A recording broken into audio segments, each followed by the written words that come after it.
And lastly, I invite Amir Imam Urdu.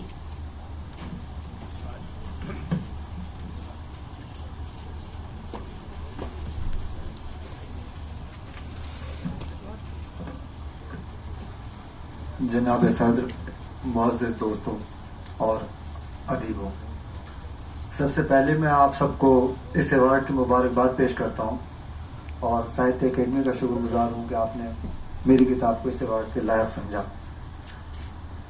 इस speech के लिए जब मैंने पूछा कि मुझसे कहा गया कि आपको अपने लिटरेरी एक्सपीरियंस को शेयर करना है, तो उसी के ऊपर एक कोशिश है जो मैं आपके साथ शेयर करना चाहता हूँ। मुझे अच्छी तरह याद है कि उस दिन कोई ख़ास बात नहीं हुई थी।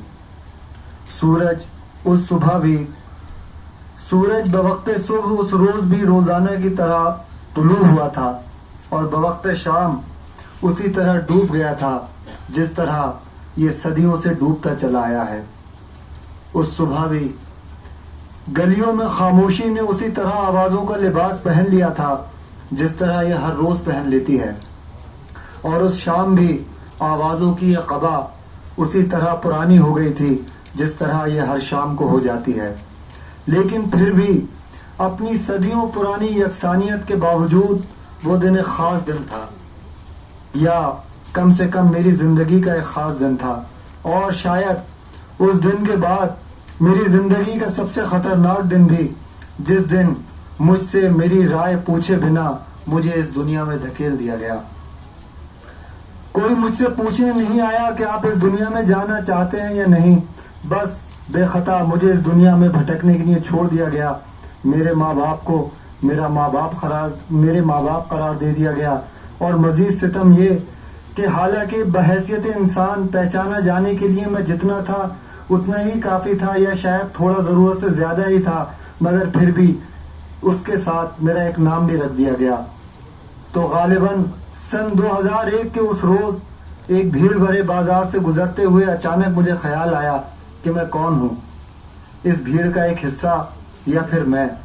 इस बात को यूं भी कहा जा सकता है कि मैं इस भीड़ से हूँ या फिर ये भीड़ मुझसे है। झूठ बोलना बेकार है तो, और सच्ची बात यह है कि इस सवाल से मुझे कोई परेशानी नहीं हुई। ऐसा कुछ भी नहीं हुआ कि मैं किसी जहनी कश्मकश का शिकार हो जाता या मेरे अंदर कोई आइडेंटिटी क्राइसिस पैदा हो जाता। जिंदगी बदस्तूर चलती रही, लेकिन ये भी सच है कि ये कोई खुशगवार एहसास भी नहीं था, और उस एहसास ने उस रोज़ से आज तक कभी मेरा पीछा नहीं छोड़ा। उस रोज़ के बाद मेरे अंदर दूसरे बहुत सारे सवालात ने सर उठाना शुरू कर दिया, जैसे मुझे इस दुनिया में मेरी राय जाने बगैर क्यों फेंका गया। चलिए, आदम ने तो दाना गंदम यानी गेहूं का दाना खाया था, लेकिन मेरी क्या खता थी? या फिर जो मेरे माँ बाप हैं वही मेरे माँ बाप क्यों हैं? या फिर ये कि मेरी सोच ओरिजिनल है या उन तमाम इंफॉर्मेशंस की प्रोसेसिंग का नतीजा है जो मेरे लाशऊर में समाज के जरिए डाल दी गई हैं? मुझे मैं होना चाहिए या हम? क्योंकि मैं होने के ऐलान में गुरूर और तकब्बुर और एक तरह के सुपीरियरिटी कॉम्प्लेक्स की बू आती है।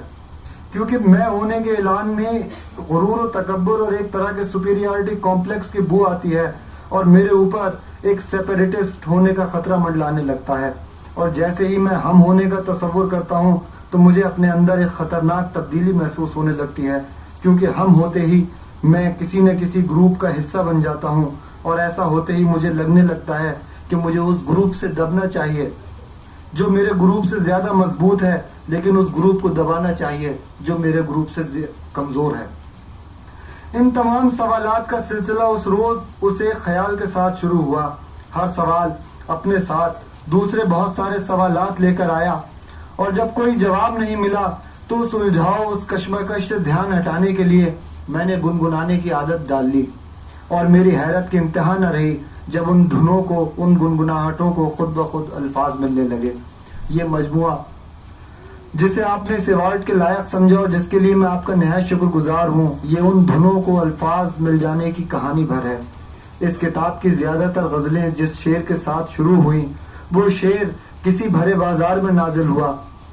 आदमी के अंदर की तन्हाई और खामोशी अपने एहतजाज کو کئی طریقوں سے درج کراتی ہے، تو یہ اشعار، اگر یہ اشعار ہیں، اس شور و غل کے خلاف صدائے احتجاج تھے جو ایک انسان کے اوپر اس کی مرضی کے بغیر تھوپ دی جاتی ہیں، جنہیں ایک انسان کے اوپر اس کی مرضی کے بغیر تھوپ دیا جاتا ہے۔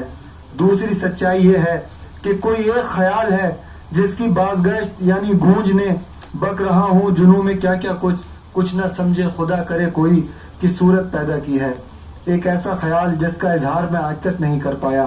اس بات کو یوں بھی سمجھا جا سکتا ہے کہ کوئی ایک شعر ہے جس کی تلاش مجھے ان بے معنی الفاظ کی جوڑ توڑ کی کربناک اذیت میں مصروف رکھتی ہے۔ اس خیال کو میں پہچان گیا ہوں، بس مسئلہ اس کے اظہار میں ہے، اور میری یہ تمام کوشش ایک بچے کی بائبل سے زیادہ کچھ نہیں۔ کسی کو یہ دعویٰ ہوگا کہ اس کی شاعری میں بہت ورسٹیلٹی ہے، لیکن مجھے نہیں۔ میں صاف الفاظ میں اعتراف کرتا ہوں کہ میرے پاس اس ایک خیال کے سوا کچھ نہیں جو اس روز میرے اندر اچانک پیدا ہوا تھا۔ پاس بس ایک کہانی ہے سنانے کے لیے، پاس بس ایک کہانی ہے سنانے کے لیے، عمر بھر ایک کہانی کو سنانا ہے مجھے۔ ایک مرتبہ پھر اس ذرہ نوازی کے لیے بے حد شکریہ۔